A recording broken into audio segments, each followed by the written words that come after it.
Everything starts with a cute little kitten there, dude. The year is 2017 in the Gyeonggi region. The big guy is walking on the little roof, everyone's heading to school, and there's a dude with blue hair in the middle of all that. Someone comments that kid is weird. The friend in the alley of the vagabonds wants to know why. Bullhead says that's the new student who transferred recently, but he doesn't talk much. The friend asks, what do you mean he doesn't talk? He says it's kind of hard to explain, but it's something that goes beyond that. It's like the boy himself was silent, like deeply silent. The black-haired one still doesn't understand what he's talking about. Well, at that moment, a car passes. The protagonist looks to the side and seems to step in front of it. The driver has to slam the brakes and nearly runs him over, already cursing the bastard, wanting to know why he threw himself in front of the car out of nowhere. Our boy finally is just there, stoic, not saying a word. The black-haired guy wants to know why he threw himself in front of the car like that. And the bullhead says to take a look at his foot. Man, the kitten was going to get run over and he stepped in front of it. The dude gets out of the car to go off on the kid, gets in his face and starts yelling. Grabs him by the collar, saying that this damn student was a bastard.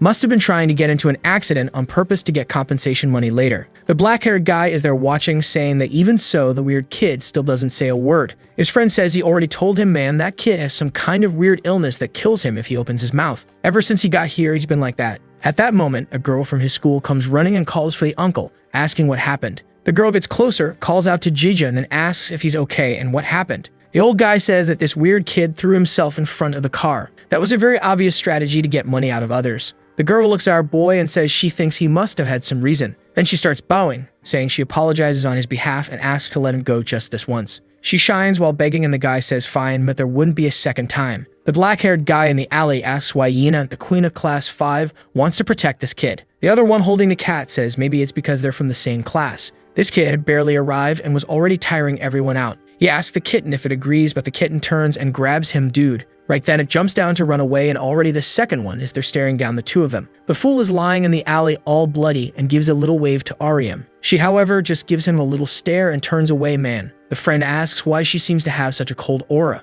The fool responds that only made her even more attractive. Just like they had the goddess Yina in class 5, they had Ariam in their class. The friend turns and says that wasn't attractive at all, he was just being ignored like a loser. The friend tells him not to worry too much, she was just a little shy. Maybe you could say she was an introverted but kind person. The only downside is that she really didn't talk much. The friend comments that apparently she was just like that weirdo who threw himself in front of the car. But Bullhead says not to compare her to that weirdo. The friend says okay, tells him to go clean up that blood while our boy is calmly heading to school. In the class, it's a mess, people sleeping here and there while he's standing still in the middle, static, stoic, not moving a single hair. Everyone's talking, telling jokes, and he's just there, man, in complete silence. Suddenly, he opens his eyes and there are some girls filming him, saying that once again he's meditating in the middle of the class. The two are there staring at him up close, saying that he's been there a month now, and since the first day he arrived, he does that meditation every day. It was impressive. To celebrate a month since he arrived, she even took a little picture and wants to know what he thinks. If he didn't like it, he just had to click the delete button. She says he doesn't need to hesitate, just because she helped him before. And then she says that since he won't delete it, that means she has permission to keep his photo and thanks him. Right at that moment, dude, someone opens the door. By the way, he gives off an intimidating aura, man, you already know that one either came to get beaten up or to throw punches. He's not gonna stay quiet. The name of the bastard is Siutaksu, and he already comes with bullying in his name. Everyone looks back, dude, the jerk with the facial filler is just standing there facing everyone. He sees from afar all the girls asking for Jijun's photo, man, telling him to send it on WhatsApp. Then he notices it was our boy and says the vibe there looked pretty nice. He asked our guy why there are always so many girls around him like that. To be honest, he says that he himself kind of looked like a girl. He grabs the guy's arm and says he should be a man, but that little arm was really feminine. What the? Is he touching his face, man? What is this? I thought the guy came looking for a fight, but I didn't think the fight he wanted was between four walls. He even says he might fall in love because he's so soft. Okay, Jijun is just standing there quietly, right? Just confused by this crazy guy. Yena tells the damn Taksu to cut it out because nobody's laughing. But he messes with our boy's hair, saying he does it because he's too cute. Then he turns to Yina and says he invited her to go to karaoke yesterday, so why didn't she show up? She gives him a hard stare and says she went to bed early because she was tired and he should understand that since she sent a message. He says, though, that they had already made plans and that even if she was tired, she should have shown up. When her boyfriend calls, she has to go because he was tired of waiting. Dang man, he already has Yina and now he wants our protagonist. Greedy, aren't you? He turns around saying that it's good she doesn't skip today and she says she'll see. Right then, another nerdy guy, who probably doesn't get beat up enough, pulls out a chair for him, dude. The freeloader flops down and spits. Then class starts with the teacher, talking about some Mediterranean civilization stuff. Sometime later, the boys seem to be playing a pretty honest foot volleyball game, and meanwhile, our boy is just sitting on the bench when someone approaches. Here comes Yina provoking again out of nowhere, saying it's way too hot. She sits real close, asking if he's not feeling hot too. She blows some breeze on his face, asking if he likes it and if he finds that refreshing. But he's just there, as always, stoic. She laughs, saying it's ironic how he never says anything. Meanwhile, Taksu is in the middle of the court, just glancing back, seeing his girlfriend acting like that toward another guy. That wouldn't make anyone happy in this world. The problem is he got distracted. The guy on the other side gives a big kick to the ball and it lands right on his cheeks. Man, but the guy just tanked it and the ball went flying. Ronaldinho apologizes, dude, saying he was just trying to make a pass. Taksu turns around saying now his face got wrecked. But he claps and says it's all good. That only happened because he wasn't paying attention, and it's best to just keep the game going. At least the guy handled it maturely, though at the same time he's just staring at Jijun in the background. A while after recess, our boy is up on the rooftop, like always alone and quiet, when suddenly the door opens. Man, dude, they cut to our dear Ronaldinho, who's apologizing, saying it was an accident. But Taksu says he knows he'll only regret it after tasting a little blood. The poor guy's legs are all shaky, and he's already on the floor. Man. Right then, Jijun gets up and one of the guys glances back and gets startled. He asks what the hell that freak is doing there out of nowhere. And then Taksu says it looks like he's going to eat alone once again. He really was a weird kid. He goes to give the fool a haircut, saying he's about to make a masterpiece. He better pay close attention. The buzzer does its job and everyone's laughing, saying this is a perfect work of art. He shows it to our boy and asks what he thinks of the masterpiece. The poor kid is just left with 2 little tufts of hair. Everyone is cracking up while the guy wants to know what Jijun thinks. Obviously, he says nothing, and Taksu wants to know why he's not laughing. Then he gets closer and says that for a masterpiece to be perfect, the model's look was necessary, and looking at the boy, he was sure he'd be perfect for that. Maybe it was time for him to create a masterpiece right there too. The buzzer gets closer and he asks if he doesn't want it. If he doesn't want it, he just has to say no. But if he doesn't say anything, that means yes. Obviously, our boy doesn't respond, and he says it's decided then. He comes in with the buzzer saying that now he's going to look more beautiful than ever. But suddenly, Taksu's expression changes. He says it's best he be careful. Soon enough, he was going to cross a line and things would start to get weird. Then he raises the buzzer and says he won't cut it after all. He knows that if he shaves the kid's head, the girls are going to be on his case. So he turns around and tells everyone to leave. Meanwhile, the poor guy is left there with just 2 little hair tufts. He picks up his phone to take a look and sees the disaster that's left. Takes a little photo saying he'll leave some evidence. But he's mad that those bastards could have at least finished the job instead of leaving those tufts. Suddenly, he looks back, stands up, and asks why Jijun isn't laughing. To be honest, he also thinks it's funny, so he can just crack up. But Jijun is just there, stoic. The guy says he really is different from the others. If it were him sitting on that bench and he saw someone with that haircut, he'd die laughing. He steps away, saying he's thankful that our boy isn't laughing at his face.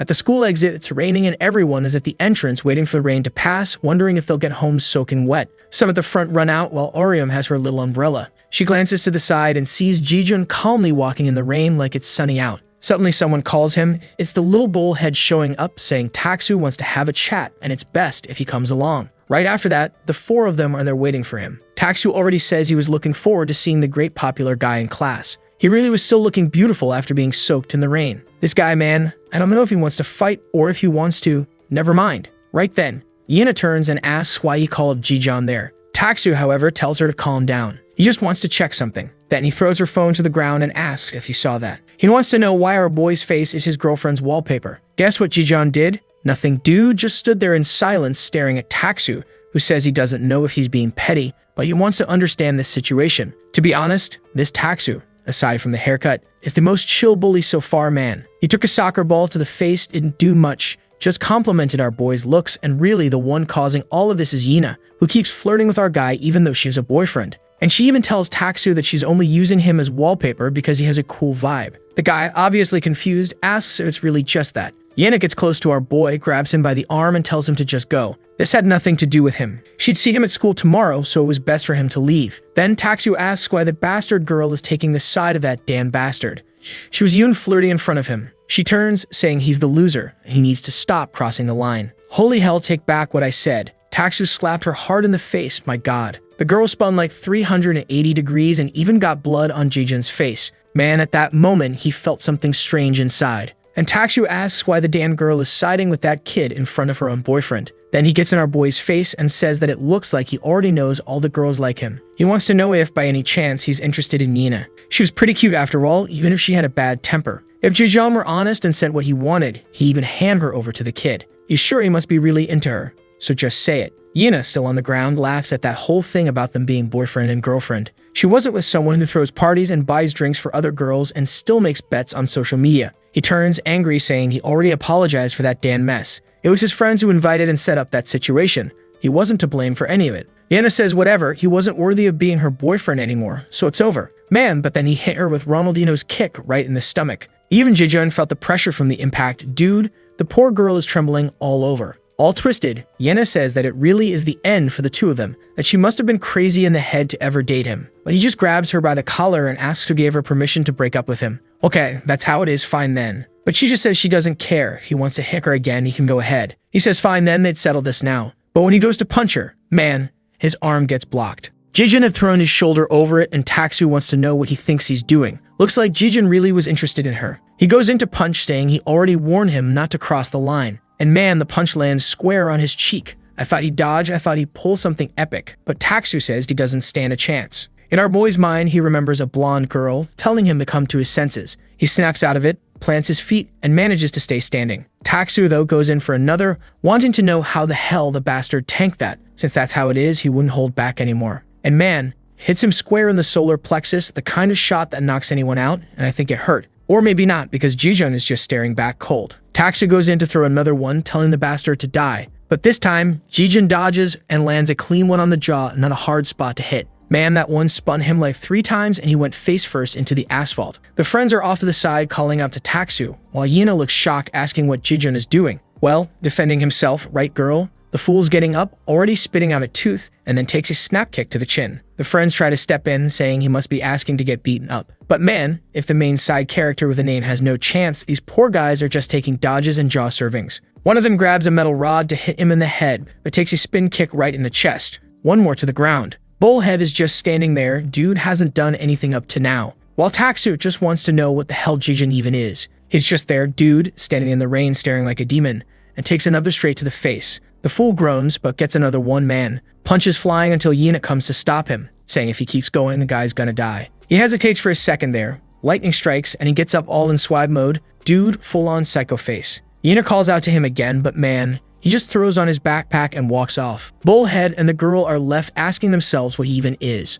The story says some people could feel it. Behind Jijun's silence was a deep darkness. Then we see a bit earlier back when Bullhead called our boy. Ariam had heard all of it and saw him being taken to the alley. She thought it was suspicious, man, and decided to follow. Curious little sneak. She peeked around, and when she got there, all she could hear was our boy serving chin shots to everyone. From a distance, she could hear the bones cracking dude until something got close. Someone put a hand on the wall. It was our guy, all bloody. He glanced to the side and saw her hiding there. She gave a little look from under the umbrella. Trembling, she offers her little umbrella to him. But he gives her that classic stare, turns around and walks off, man. Left her in the rain like a chump. Next day, full-on sunny day. The kids in class are wondering where the pretty boy and Taksu are. Why did both of them skip? The girls were already complaining, saying the place feels too empty without Jijun there. Meanwhile, Yina, yeah, she knows it was her fault things ended up this way. Then the scene shifts to under a bridge. A guy says he doesn't even know what to think. Ever since he left, he's been drinking and partying like crazy. But now they're saying he ended up in the hospital. How does that make any sense? He tells the kid to just say it. What's his condition? Bullhead says his face is full of fractures and looks like he's gonna be in the hospital for a while. He even asked for no one to visit him because it's too embarrassing. The guy asks how many got beaten, and he says 4 people. That guy with the piercings, that's Cam Doyle. He says he's sure there's no way Taksu would lose physically, so who the hell is this person? Bullhead explains that it's a mysterious kid named Jijun, a student who transferred in but doesn't talk much, don't know much about him either. The angry guy asks if he's seriously saying they got beat up by some stranger. That's embarrassing. Right away, the big fat dude grabs him by the neck and asks why his face is intact if everyone else got beaten. The poor guy, trembling, says it's because he thought 5 against 1 would be too unfair. He thought the 4 of them would win. The guy slams him into the wall and says he's making stuff up. Then Kang wants to know what school this kid came from. Bullhead says nobody knows. To this day, he's never even heard the guy's voice. He's like a mute. Takes another slap on the head, being called useless. The big guy then orders him to describe what he looks like. You better give details that make him easy to identify visually. Here we go, you already know, right? The guy's blushing, says he doesn't want to admit it, but, well, he's like a handsome guy, like a model. He was handsome enough that all the girls kept talking about him. On top of that, he gave off the vibe of coming from a rich family. Not to mention, he had charisma and beautiful eyes. The guy slaps his back, asking what the deal is between the two of them and if he fell in love. Meanwhile, Kang is interested in a guy who just arrived, is extremely silent and up Taksu. Charismatic, good-looking, and also a good fighter. That's a rare combo. Yup, already trembling, saying what even is that guy to him. Man, in this story, everyone's peculiar. Next day, there's our boy once again silently arriving at school. He heads to his locker and Bullhead is keeping an eye on him, remembering that Kang ordered him to find out everything he could about this kid. Guy's being stared at, and obviously he said, man, this is too much. But now he's questioning why he'd accepted something like this. Right when Jijun opens his locker, he sees a phone inside. A memory pops up, man. He looks at it, picks it up, and sees there's a message saying congratulations. Someone saying he'd received a free phone. It was old, but at least he could install WhatsApp, Facebook, and chat. The person says they'd listen to any problem he wanted to share and asks him to send a message soon. He looks around and Bullhead hides, wondering if he's been discovered. But Jijun looks the other way, and guess who's standing there with a little phone in hand, right?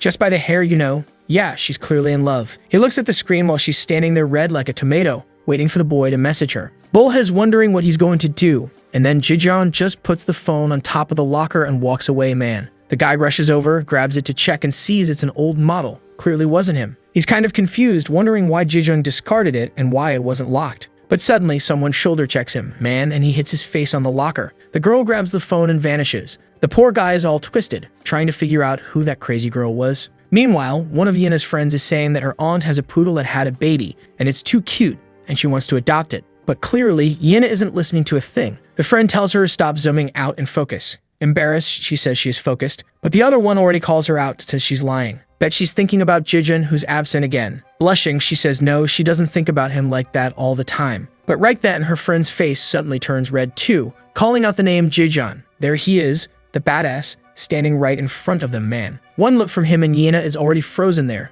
not knowing what to say. She hands everything to her friend, tells her to wait there, and runs toward him. Out of nowhere, jumps in and gives him a hug, dude. Everyone around is kind of confused, while Yena is already crying, saying she was really worried about him and asking if he's okay. He had saved her, and that was something she would never forget. She would be grateful to him forever. Bullhead is off to the side, watching and seeing that it's confirmed the girls are in love with him. He decides then to make another note. The information he's gathered, he arrives late to school, most of the girls like him, and he still doesn't speak. That's it. With that, another school day ends and there's our stoic guy walking home. On the way though, there's a guy on a motorcycle smoking a cigarette, just staring. Right away, he's sure, from the looks, it could only be the kind of bastard who likes to show off. He whistles, calls out to the one with glasses, who gets on the bike, man, and the two head toward our boy. One on each side corners him and asks if he's that guy Jejun. Our boy gives that signature stare, right? As if he were gonna answer, right? And then the one with glasses says exactly that. Since he's not answering, it must be Jaijun. The boss wanted to have a little chat, so it'd be best if he got on the bike. The other one asks if he's ever heard of Kang Doyle from Haesoon School, a legendary at the top 3 as soon as he entered the 2nd year. There's not a single bastard in this city who doesn't know his name. And the school they come from, man, isn't a place for losers like the one they're studying in now. And it's that same Kang who wants to meet him, so it'd be good for him to hop on. But the boy does nothing. The guy tells him to stop being scared. He wasn't being called to get beaten up. It was just to hop on. This was still a friendly invitation. The one in the classes asks if he's deaf too and tells him again to hop on the back. These guys are sounding like they want to get a little too close to Jijun. Our boy starts to turn away and the guy grabs his backpack, asking if he's really going to insist. Looks like I'll have to break both his legs so he'll move. But Jijun gives him that little stare and the guy lets go of the backpack and walks off like he doesn't care about anything. The dude drops the backpack saying that bastard is a freak and both rev up the motorcycle heading toward him. But he had already gone into the alley and the first guy tries to make a maneuver and slams his shoulder into the wall. The other one manages to handle the move better, dude, but Jijun was already climbing the stairs and the bastard comes charging. Man, is he really going up the stairway on the bike? Jaijun though just gives a little nudge to a trash bag dude and then a kick straight to the guy's chin. Sends the idiot flying with the bike, crashes into his friend. Both of them roll down the stairs, a motorcycle on the ground, almost die, completely wrecked. Right away, the dude, dedicated as always, tells the other to get up and go after that bastard. He starts running up the stairs. Man, the kid is like a ghost. You see him in the corner, but when you get there, he's gone. Then you look to the side. He's going down the stairs, but when you grab the shoulder, it's just some other ugly weirdo. Poor guy even got the other one mad and took a free beating, dude. Nearby was also Jaijun Batman, man, hands in his pocket, staring down at the two from above. Turns and heads home. Back at the bridge, the two idiots soften their tone, apologizing. Kang asks if the bastard refused the invitation, and the guys say that unfortunately, yeah, he was kind of sneaky, but they almost caught him. The big buff guy stomps, wanting to know how it's possible that two people couldn't bring in a single kid. The The guy, all twisted, says it's because they got caught in a maze on a stairway and ended up getting lost. Meanwhile, Kang's just saying that the more he tries to catch this kid, the more interesting he gets. He asks Sumin if he found anything. There he comes with his notes all awkward, saying he observed all day but isn't sure if it'll be useful. Kang takes a look, late to school, girls like him, and he doesn't speak, then gives him a stare asking if that's really the work he managed to do. The buff guy asks if the bastard wants to get beaten, and there he is doing push-ups too. Kang then says to let them go, but tells Bullhead he's giving him one last chance to bring that kid to the back exit of the school. He better at least manage that much, and Dazik wanted to make sure he'd obey. Tomorrow, that kid wouldn't have a choice. He was going to meet him. The guy just responds that he guarantees it's taken care of. Meanwhile, poor Bullhead man doesn't understand why he's getting involved in all this if he doesn't even know who Jaejun really is. Next day, Bullhead is holding 2 grape juices and the friends think he bought them for himself, but he just turns to the fool and says he'd never buy anything for an idiot like him. It's for someone else. A friend asks who it's for, and right then Bullhead sees him from behind and already latches onto our boy, saying good morning to Jaejun and saying as always he looks amazing. Here's a little drink to help him relax. Our boy gives him a stare and Bullhead says he's probably getting the wrong idea. He's not friends with those Kang guys or any of those gangs. That's why he's even there to say thanks for him having taken care of those guys. Seeing those fools getting beaten up made him feel good, and that's why he's offering this drink. But Jaejun, as always, ignores him and walks off. Bullhead knew it wasn't going to be as easy as he expected, but somehow he had to bring this kid to the back of the school. If not, he'd be the one getting beat by Dazik. The school day starts and there's our boy at his usual desk, calm while everyone's messing around. He is up a while later when the place is empty, while Bullhead is just there, watching. Looks like during the break he's going to grab his snack, and as always, heads to his territory on the upper floor. Man. Once there, Minnie Stalker had left her phone again and sent a little message asking if he was going to eat alone. The bastard hadn't done anything, and the girl's already trembling red. He looks at the phone and she's there, sending 200 messages, wanting to know if he always eats alone up there. She said she also sometimes likes eating alone and saw him there, and because of that, she wanted to talk. He looks to one side, and then a message comes in saying she's on the other. He looks to the other, and there's a little hand waving. Oh, that troublemaker. Being good-looking sure makes life easier, huh man? He literally hasn't done anything and the girl's doing everything she can to chase him. God really has favorites, huh? Some are born good-looking and others born upside down. Then she hides her hand and apologizes, saying she doesn't feel comfortable meeting lots of people. She heard he doesn't talk much either, and she's kind of the same. What she's curious about is why he doesn't speak. The thumb seems to be typing something, but then suddenly someone calls out to Jaejun. It's that bastard Bullhead, saying it's such a coincidence how often they've been bumping into each other lately. He came there to eat some bread alone, but since he ran into a friend, they could eat together. Our boy's just there, calm, sipping his little soda in total silence. Meanwhile, the Orium Stalker girl is just staring, hoping for a message from the boy. Then our boy looks to the side and sees Bullhead trembling and crying. He blurts out through tears that unfortunately, he has no friends. That's the only reason he tries to hang out with Takshu and the other guys. He didn't want to be someone isolated, you know? He's scared of being alone. Maybe the two of them, who are both loners, should stick together. But man, Jaejun is just there, static, doesn't even look at the guy. Bullhead is nearly dying of frustration, wondering why nothing works on this damn kid. He even managed to force out some tears, you know, from deep down where there's no reaction. Then Jaejun gets up and starts walking away, poor guy. But the bastard grabs his arm and begs him to wait, desperately asking if they can be friends. But Jaejun just keeps walking, dragging the guy along. Dude walked off, slammed the door, and left him abandoned. Messages are coming to his phone from Dazik asking why they still haven't shown up and where the kid is. Bullhead is biting his nails, man. If he doesn't bring that kid, he's the one who's going to get beaten. So he runs out of the classroom desperate, saying he still has a chance. He looks around the classroom, doesn't see the kid, until he spots the lunatic sitting on top of one of the desks. Bullhead's already all red, wondering if the bastard is filming a commercial. Then he gets startled. Maybe it's another message from Dazik asking where he is. The kid gathers his courage and once again calls out to Jaejun. He says he's happy he's here. He sent a message to his mom, who was really proud that he finally made a friend. She even asked to meet him downstairs because she wants to see who her son's new friend is. And he wanted right that he please respect that request. It's nothing serious. Jaejun remains silent while Bullhead is sure that any human would accept a request like that. He's not going to turn that down. He sees our boy thinking and believes he's contemplating whether to go or not. But to be honest, it doesn't really look like he wants to. Then Bullhead just pushes it, saying they're friends and it'll be quick, so no problem. But Ariam is just watching from the side, and yeah, the stalker is dangerously alert. So he starts leading our boy down the path, saying this is the fastest way to get there. While mentally, he's apologizing, saying that in this neighborhood, man, if you're too innocent, you won't survive. He takes out his phone, messages someone, and once again apologizes. And there's Dazik, smiling as he receives the message. He walks toward the two and passes by, bumping his shoulder into our boy. Man, the kid went all limp and the guy already grabbed him by the backpack, telling him to be more careful and saying that walking like that, he's going to end up getting knocked over. What the hell, dude? Before our boy could do anything, the guy already yanked him by the backpack and slammed him into the wall. The guy steps in close and says it's a pleasure to meet him, grabs him by the neck and says he really does have a pretty face. Here comes another one. But on the other hand, it seems like those skills people talked about were kind of exaggerated. Until Jijun puts his foot on his chest and pushes him back. Our boy lands on his feet, but the little phone he got bounces on the ground and was heading for the storm drain. He gets distracted seeing that, and at the same moment, Daisy comes in to throw a punch.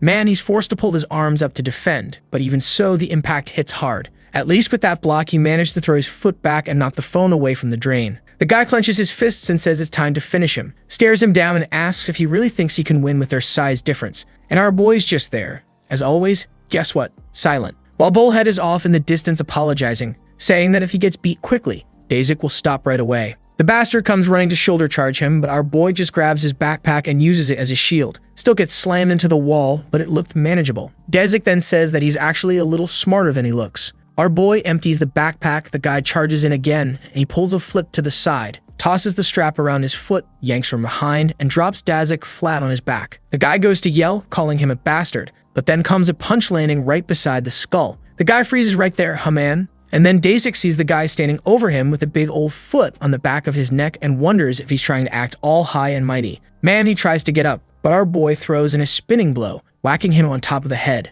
And I don't know if it was once or if it was twice, but from afar, Bullhead is there terrified, wondering how the hell he's beating up Dazik. The poor guy already had his face more smashed than in a selfie, smoke coming out, not understanding what just happened. Then our boy just gets up, glances back, picks up the phone. But the bastard is coming like a monkey on two legs, saying this ain't over yet. Our boy turns around to try to defend himself, but ends up dropping the phone. Right then, he grabs it and says that from the looks of it, this thing seems important to him. All he came here to do was bring him Bakang Doyle. It's a shame he won't be able to deliver the kid beaten up. Then he calls someone, the bike guys show up, and he hops on, saying that if he wants this phone, he'll have to go to Segisha Park. His welcome party was already prepared. The bike revs up and takes off, and right then, Bullhead comes up trying to make small talk, asking if he's hurt and what happened. He really was close to getting beaten up, but what's he gonna do now if those guys have his phone? If he doesn't go now to get it back, all the information could be leaked. He could forget about meeting his mom and go straight to the park. Our boy, as always, is just there in silence. Bullhead thinks, man, he did more than 120% of his job. He doesn't know if the bastard will go or not, but there's nothing more he can do. Then Jijun gets up and starts walking. Since his house is in the other direction, Bullhead figures he's actually going. Scene shifts to our boy climbing a staircase, man. He walks past the burnouts there, all smoking and cutting their lifespan short. When he gets to the top, yup, a proper reception is waiting. Just a bunch of K-pop dancer lookalikes with colored hair and piercings all over their faces. Our boy, though, is just standing there, still, staring at everyone. In the back is the bastard Kang Doyle, saying that finally something good showed up. He already shows the phone and asks if he came for that. Jijun says nothing as always and walks toward him. Kang says that it didn't seem like there was anything important on the phone. Not a single saved contact and no call history. The only thing the damn thing had were some texts from a girl who seems to have her eyes on him. But considering he came all the way there to get the phone back, it must mean something to him. Jijun stretches out his hand and Kang asks what it is. Was she his girlfriend or were they just messing around? Now he's super curious. He even sent her a message himself since he got kind of frustrated seeing the sweet talk between them. He didn't need to worry. What he told her would help things get moving. Considering that Stalker's already in love, man, he couldn't imagine what he could offer that she wouldn't accept. But with Ariam, the only problem is that the message the bastard sent didn't sound like our boy. He sent a hey saying he was super lonely and asking if she wanted to meet him. If she went to the city park, she'd officially become his girlfriend starting today. Back with Kang, he says that if she shows up after seeing that message, then for sure she likes him. And after he scores that goal, he'll owe him one. Jijun, though, is still there. Big ol' hands stretched out, not saying a word. Then Kang says he gets what this is. But his guys had worked hard to get the boy to show up, not to mention he beat up Taksu. Even if he didn't like that bastard, they were friends once. So he tells our boy that if he came all the way there, he must understand that there's a price to be paid. Jijun, guess what? Still says nothing. And the guy says he's really a weirdo. Since he wanted the phone, the deal would be simple. If he can survive a fight against everyone, he gets it back. Seems like he doesn't understand how things work around here since he was transferred recently. The area had a very competitive ranking system, and the moment he hit Taksu, man, he entered the ranking. And now was time for him to show how skilled he really was. That very second, Dasik is already in his face, saying it's time for revenge. He goes in to throw a punch, but man, our boy just sidesteps. Gives him a stare, and Dasik says he really is a bastard. Then the guy yells out for everyone to go at him, dude.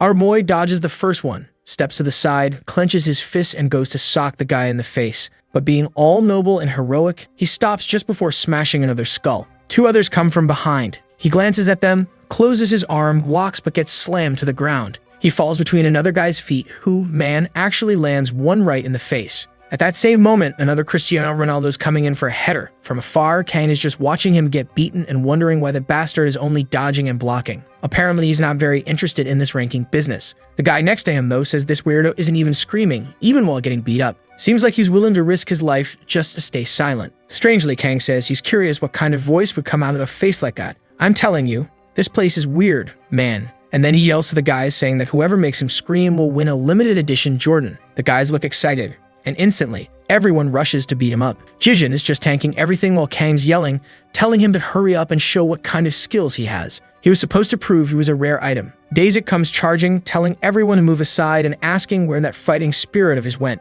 Man, he lands a kick right to the chin that really drops the kid to the ground like a piece of trash. He's down there, all twisted up, until one of them picks up a rock and says he's gonna smash his head unless he screams. But out of nowhere, Kang Doyle gives him a smack on the head and asks if he wants to die for trying a cheap move like that. The guy apologizes and Kang leans over to our boy, wanting to know if he actually likes getting beat or if he's hiding something. But he warns him, this isn't going to end until he proves himself. Bullhead is behind a tree, Yude. He followed our boy to see what would happen, and now he's feeling bad. Just like he expected, even if Jijeon's strong, there's no way to beat an entire gang alone. But then, he notices Orium approaching. Dang, dude, she actually went there. I told you this bastard is something else. He sent one message saying, come here, and you'll be my girlfriend, and the girl showed up. Then Kang's phone vibrates, and right away he sees a message from her asking him to let the boy go. When he looks to the back, yup, there she is, standing with a little foam in her hand. Kang says maybe now he'll finally be motivated to fight. His little love interest showed up. He sends one of the guys after her, and the first one instantly steps out of the way. She's just there typing, sending a message, when suddenly he grabs her arm from behind. Already saying it's weird that someone so pretty would come all the way there. He pulls her arm, throws it forward, and says she's not leaving today. Bullhead, remembering she's from Orium's class and that he's her #1 fan, is already furious at what the bastard is doing. But when he thinks about acting dude, he sees the two of them talking and just keeps hiding, trembling in fear. Then the guy goes back to Kang and says he brought her. Jijin gives a look, man, sees the poor girl there all trembling. The boy too, he hasn't done a thing so far. Literally, this is the first time we can say the protagonist hasn't spoken a word, and these girls are just bringing chaos into his life. I never know if it's her or him remembering when she gave him the umbrella, looked back, waved her little hand, and now she's all messed up there. Is Jijin finally gonna start taking this seriously, dude? The guys are all looking back saying that, yeah, the damn girl actually showed up. Then Daisik steps on Jijin's shoulder and asks if she came all the way there to become the kid's lover. Too bad, because now he was feeling guilty. That's because the boy was kind of frustrating and he was having to be polite. Orium starts typing a message, saying he's just a friend and asking them to let him go. And then Kang, confused, asks, why the hell isn't she saying anything either? He tells her to go ahead and say her name, but she just trembles.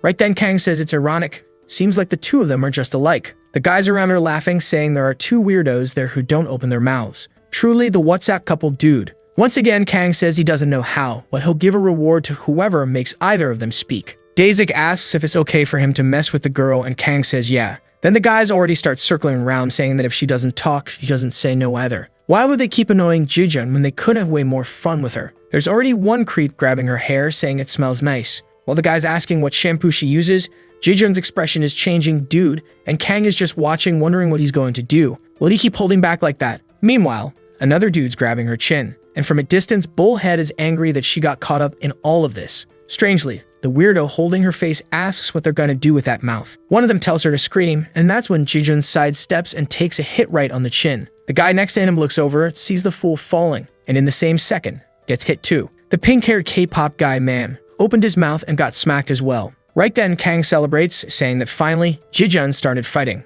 Orium, on the other hand, is just there, frozen, not understanding what's going on. The rest of the group charges in, and our boy dodges the first punch, grabs one by the leg, goes to toss him, but the other grabs him from the side. He grabs him by the hair, slams him to the ground, punches him in the face. Another comes in to kick, and he grabs the leg, man. And right that second, Daisik is coming while another guy is begging him to let go of the leg dude. Our boy gets a kick in one guy's face, jumps toward Dazik, dodges the punch, steps on his thigh, and takes a knee to the chin. But even before falling, bam, spinning kick right under the jaw. Kang is celebrating in the back, saying he really was a rare one. But man, that damn Daisik tanked it and still grabbed him by the chest, said he was gonna crush the loser. But Jijeon just gave him a double elbow to the center of the skull, dude. A whole combo. That's when finally that bastard got slammed to the ground. I thought the guys would be scared. But nope, it charged again, and Jijeon had to keep dodging, man. Punch to one, kick to another, while Kang's they're trying to understand where this kid even came from. He was really way beyond what Kang had expected. Then the blue bullhead guy in the back is yelling for the bastard to get on his knees or the little girlfriend gets hurt.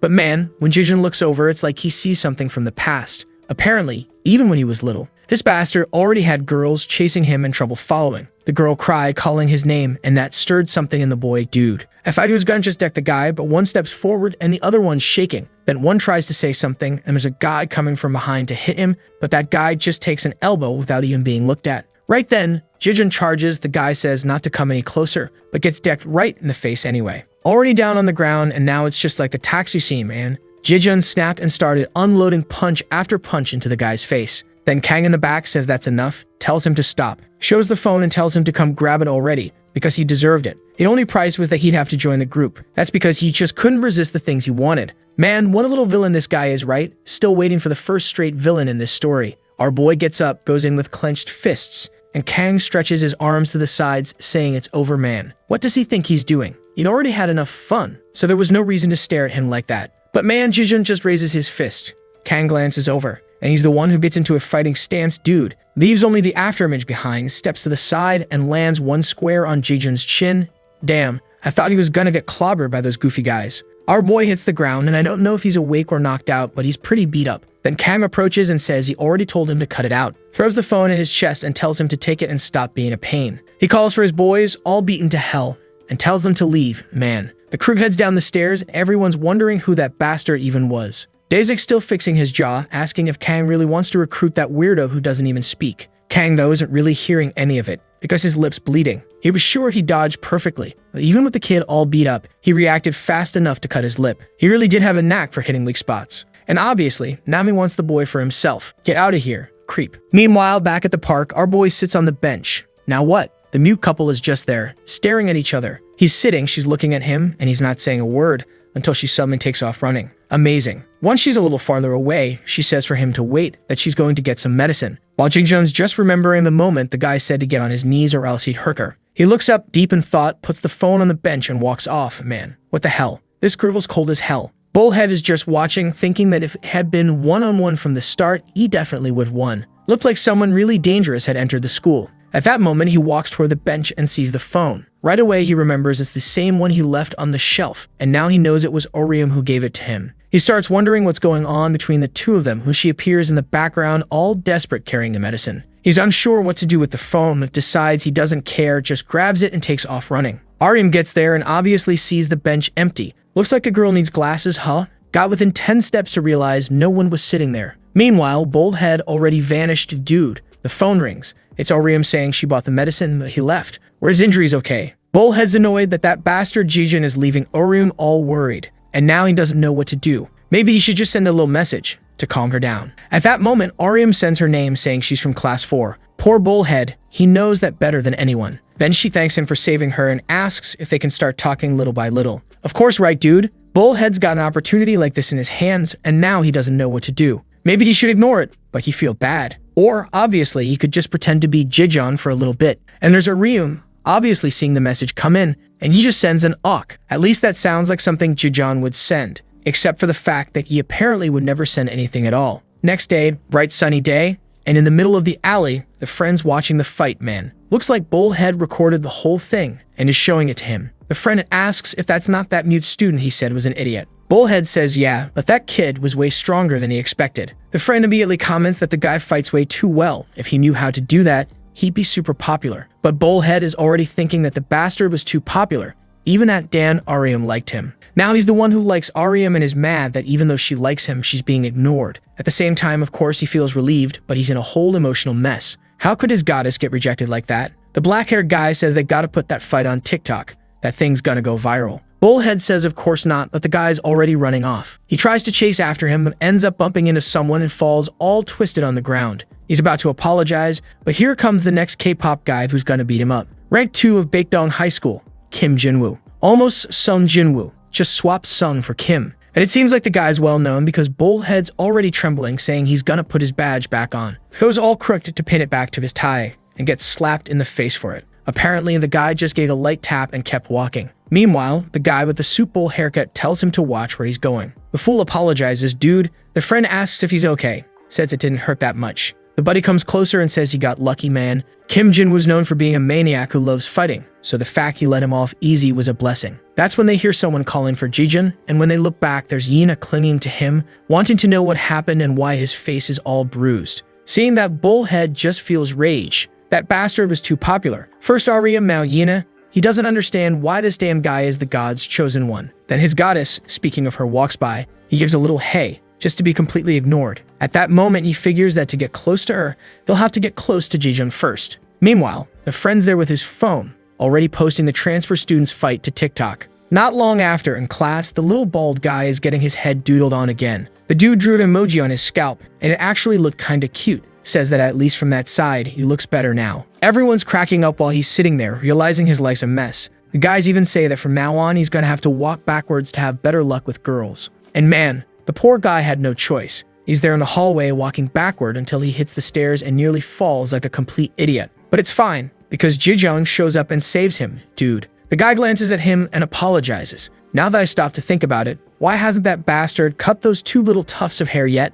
Must have liked them. Yina asks if Guman's okay, and he says yes. Even she bursts out laughing when she sees what's on his head. He tells her not to laugh, it's just an inside joke. She covers her mouth saying okay then, while Jijun just walks off. Dude. The guy gets emotional realizing that our boy never laughs at his face. The next day, we're in the gym, and man, people are always getting beat up in this place. Looks like a clean one-v-one's going on. Everyone's cheering, and the one organizing it is the Walmart Sung Jinwoo dude. But the guy comments that this is getting boring. Seems like they have no skill at all. Then one of the guys hands him a phone and tells him to take a look. It's an insane fight. It's a video of the transfer student and looks like he wrecked a bunch of people. Of course, the post is already filling up with comments, and Kim Jinwoo wants to know if that kid is really from their school. Turns out he was pretty skilled. The guys next to him don't even believe it, saying it looks staged. Like no way he's beating that many people. But when Jinwoo sees that the uniform is the same, he gets excited. That was a chance to gain a ton of views. Right away, he calls the group over and asks who there knows the new transfer student. The weirdo there says he's a kid who sits in the classroom next door, but apparently he doesn't talk at all. Jinwoo asks which class, and the guy says class 5, but warns him to be careful because there's a rumor that Taksu was hospitalized because of him.